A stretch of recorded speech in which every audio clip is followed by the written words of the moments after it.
It was a cold winter evening when my mother decided to throw a dinner party. On the surface, she was a charming woman, elegant, articulate, and always in control. But those who truly knew her understood there was a darkness beneath the polished exterior. I learned this firsthand as a child, and one particular event stands out as a testament to her chilling unpredictability. When I share this story, people often think I'm exaggerating, but I swear on my life that everything I'm about to tell you happened exactly as I recall. Growing up, my mother had a penchant for control. Every aspect of our lives was meticulously planned.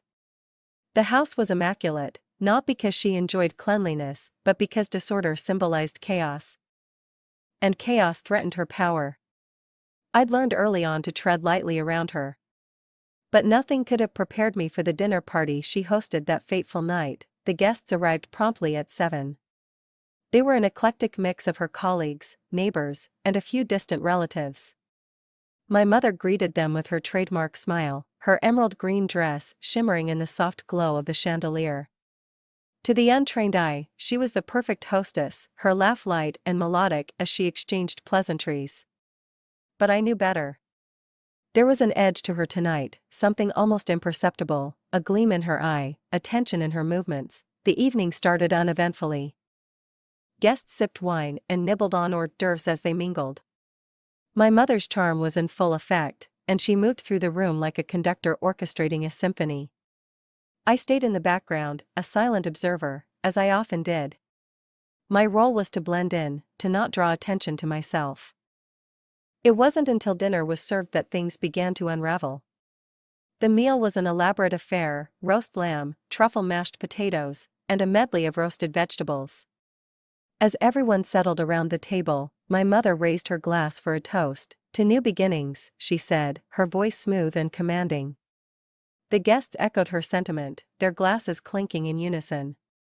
But as I took a sip of my water, I noticed something unusual. My mother's gaze lingered on a specific guest, Mr. Peterson, our elderly neighbor. Mr. Peterson was a kind man, known for his gentle demeanor and love for gardening. He was the least assuming person at the table, which made my mother's attention all the more puzzling.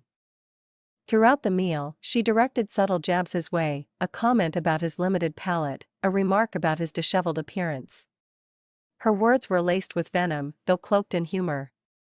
The other guests laughed nervously, unsure of how to respond. As the evening progressed, her attacks grew bolder. By dessert, she was openly mocking him. "Tell us, Mr. Peterson," she said, her voice dripping with false sweetness, "how does one maintain a garden so rustic? It must be quite the talent to cultivate such chaos."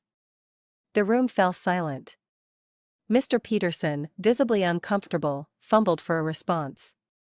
Before he could answer, my mother stood abruptly, her chair scraping against the hardwood floor. "Enough of this small talk," she declared. "Let's play a game." The guests exchanged uneasy glances, but no one dared to refuse. My mother had a way of making compliance seem like the only option. She disappeared into the kitchen and returned moments later with a large, wrapped box. "This," she announced, placing the box on the table, "is a gift for one of you. But you must earn it." Her eyes sparkled with a dangerous intensity.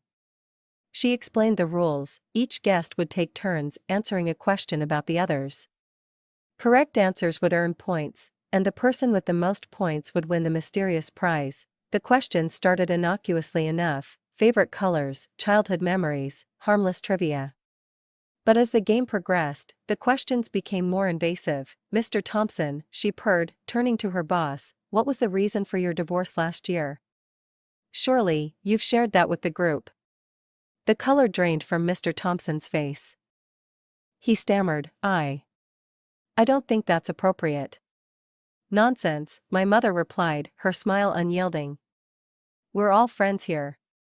The game continued, each question more cutting than the last. Secrets were dragged into the open, vulnerabilities laid bare. By the time it was Mr. Peterson's turn, the atmosphere was thick with tension. "Mr. Peterson," she said, her voice deceptively soft, "tell us about the time you were arrested. What was it for again?" The room collectively gasped. I stared at her, horrified. This was beyond cruel, even for her.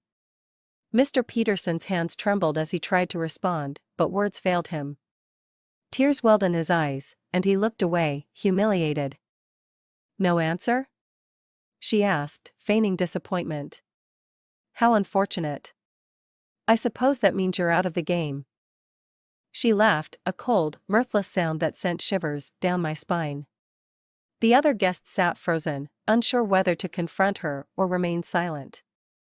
Ultimately, they chose the latter. The game ended with my mother triumphantly presenting the gift to herself, declaring that no one else had earned it. She unwrapped the box to reveal an ornate mirror, its frame intricately carved with serpents.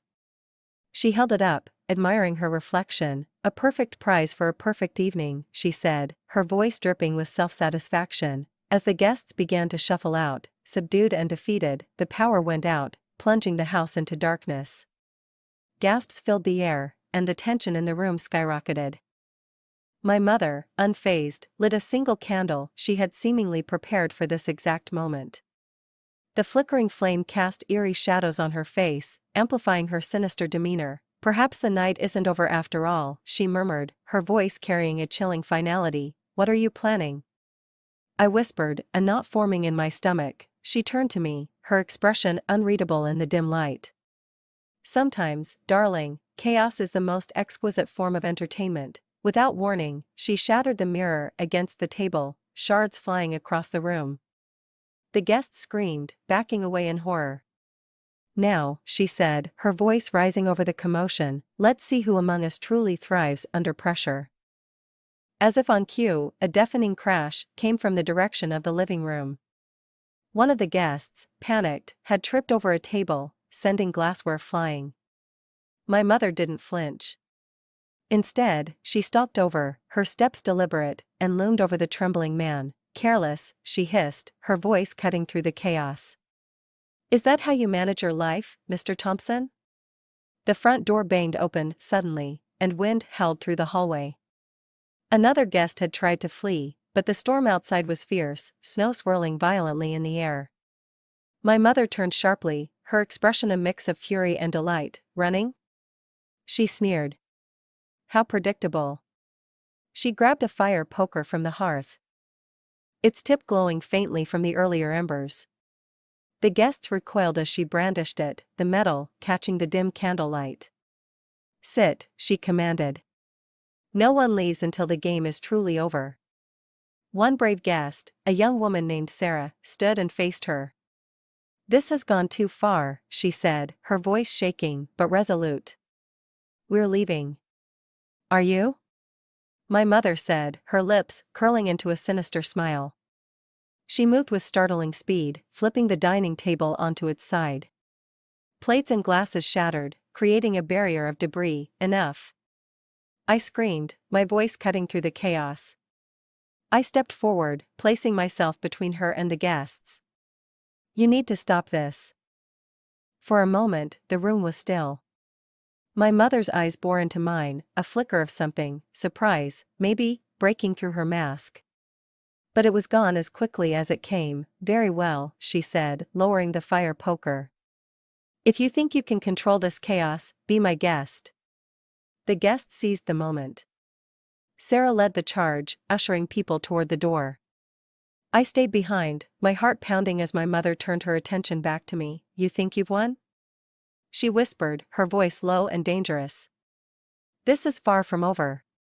Years later, I moved far away, cutting ties with her completely. But the memory of that dinner party remains etched in my mind, a stark reminder of her twisted nature. To the outside world, she was the epitome of grace and sophistication.